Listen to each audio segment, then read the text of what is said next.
मैं डॉक्टर अर्चना Srivastava P academic group में आप सभी का हार्दिक अभिनंदन है। 14 सितंबर हिंदी दिवस मनाया जाता है। आज मेरा व्याख्यान इसी से संबंधित है। शीर्षक है हिंदी हैं हम। जी हाँ, आपने ठीक समझा।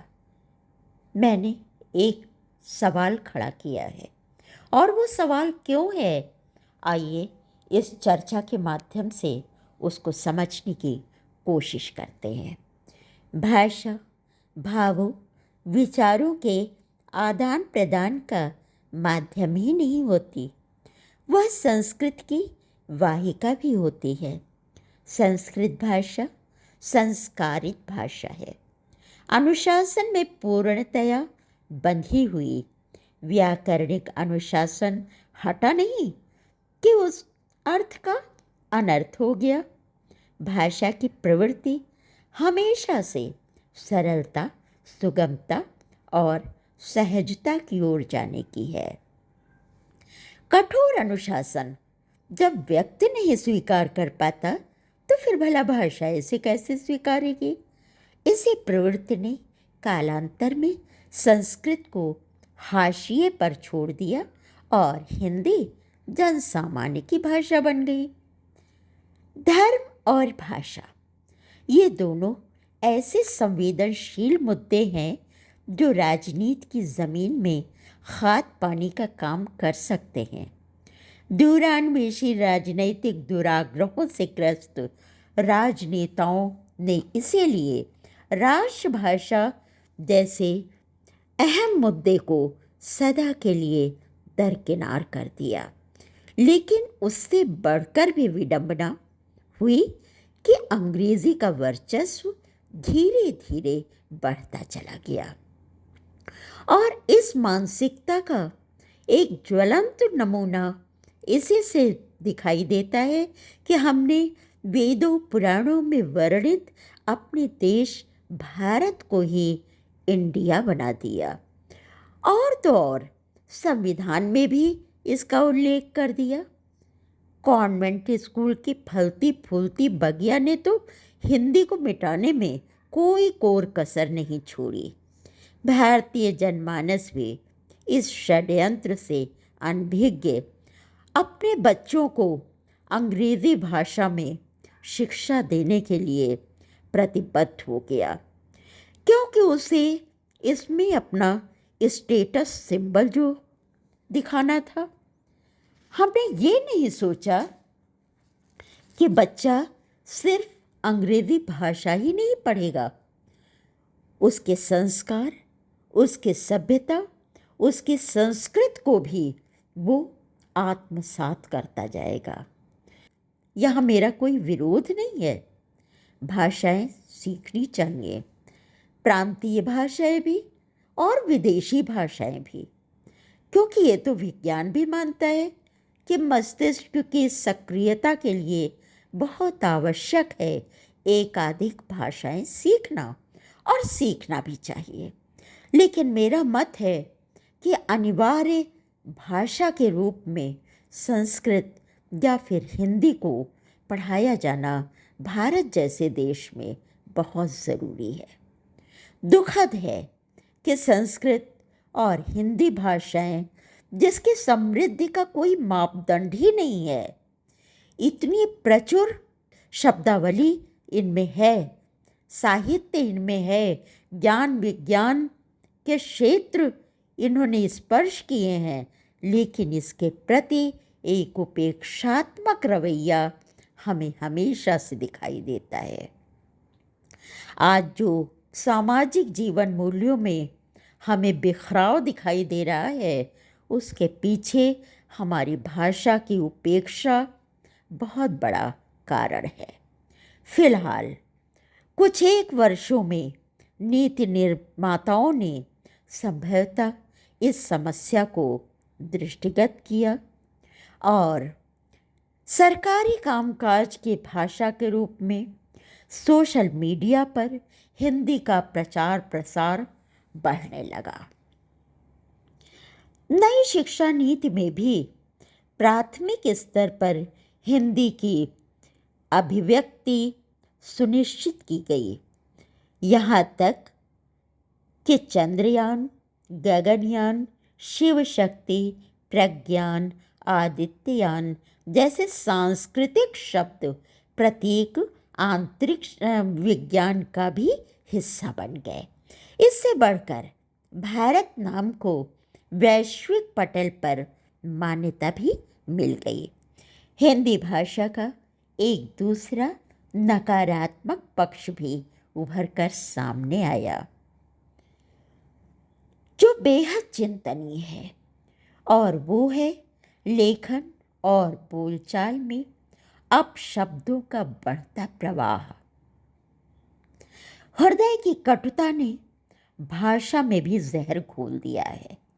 हर कोई तर्कश में शब्द वाण लेकर घूम रहा है कि कब किसको धराशायी कर दे।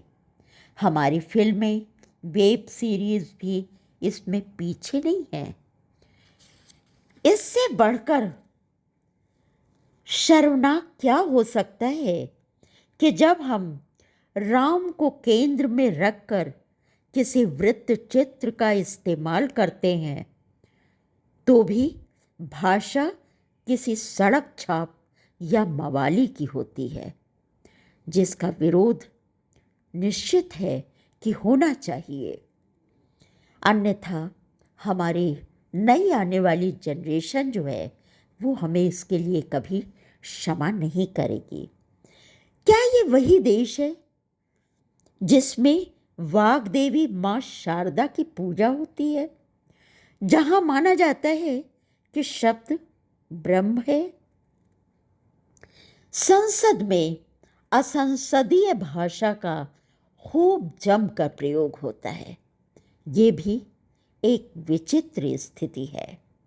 हमारे राजनेता तो जिन अपशब्दों का प्रयोग करते हैं वह तिरस्करणीय है, लेकिन समाज पर उसका क्या दुष्प्रभाव पड़ेगा, इससे हम पूरी तरह से अनभिज्ञ हैं, या कहें इस पर हम चिंतन करना ही नहीं चाहते। जहाँ तक असहमत का सवाल है, जहाँ चार बुद्धिजीवी होंगे, निश्चित है असहमत का स्वर भी होगा, लेकिन असहमत को व्यक्त करने के लिए कटाक्ष, व्यंग्य और संकेत हमारी भाषा में है, जिसका प्रयोग किया जा सकता है। लेकिन अब शब्दों का प्रयोग किसी भी भाषा के लिए, किसी भी समाज के लिए क्षम्य नहीं है, क्योंकि उसका प्रभाव हमेशा दूरगामी होता है। रहीम ने कहा था, ऐसी बानी बोलिए मन का आपा खोए, औरन को शीतल करे आप ही शीतल होए। लेकिन यहाँ तो न व्यक्ति स्वयं सहज है और न ही उसकी भाषा में वह सहजता हमें दिखाई देती है। समाज में इसके विपरीत आचरण हो रहा है। भाषा की मर्यादा, उसकी गरिमा सब दांव पर हैं। ऐसे में हम अपनी संस्कृति को क्या बचा पाएंगे? हथियारों से निकले घाव समय भर देता है, लेकिन शब्दों के घाव कभी नहीं भरते। आजकल एक नया ट्रेंड चल रहा है। मोबाइल पर संदेशों की भाषा देखिए, वो चाहे हिंदी हो चाहे अंग्रेजी हो, ना वहाँ कोई व्याकरण है, ना वर्तनी का कोई विचार है। सब कुछ इतना शॉर्टकट में है कि समझ में नहीं आता कि भाषा आखिर कौन सा रूप अख्तियार करेगी, जहाँ व्याकरणिक अनुशासन नहीं है, शब्दों की संरचना का कोई नियम नहीं है। आखिर हम किस विकास की तरफ जा रहे हैं? हमें हिंदी दिवस पर भाषा के इस अवमूल्यन के बारे में अवश्य सोचना चाहिए। इसके लिए स्वयं को सुधारने की आवश्यकता है। अन्यथा नवागत पीढ़ी जब हमें अपनी प्रतिक्रिया देगी तो हम निश्चित ही निरुत्तर हो जाएंगे। अपने परिवार, अपने घर, समाज में अपशब्दों के प्रयोग पर तत्काल प्रतिक्रिया व्यक्त करनी चाहिए। उनको समझाना चाहिए कि भाषा का ये जो विकृत स्वरूप है, ये हमारे जीवन के लिए, हमारी जीवन शैली के लिए, हमारे परिवार के लिए, हमारे समाज के लिए और इससे बढ़कर हमारे देश के लिए कभी भी अच्छा प्रभाव नहीं डाल सकेगा। अपनी भाषा को बचाना होगा और इसके लिए हमें अपने कर्तव्य का प्रयोग करना है। सियासत तो उस पर अपनी रोटियां हमेशा से सेकती रही है और सेकती रहेगी, बल्कि उस मुद्दे को और भी हवा देकर जिंदा बनाए रखेगी। लेकिन भारत का एक नागरिक होने के नाते हमारा और आपका दायित्व बनता है कि भाषा को गर्त में गिरने से रोके, क्योंकि भाषा बचेगी तभी हमारी संस्कृति बचेगी। जय हिंद, जय हिंदी। आपको मेरा ये व्याख्यान कैसा लगा कमेंट बॉक्स में अवश्य अपनी प्रतिक्रिया दें, और अगर कुछ आपको अनुचित लगा हो तो उस पर भी अपने विचार अवश्य दें। आपके प्रतिक्रिया की मुझे प्रतीक्षा रहेगी। धन्यवाद।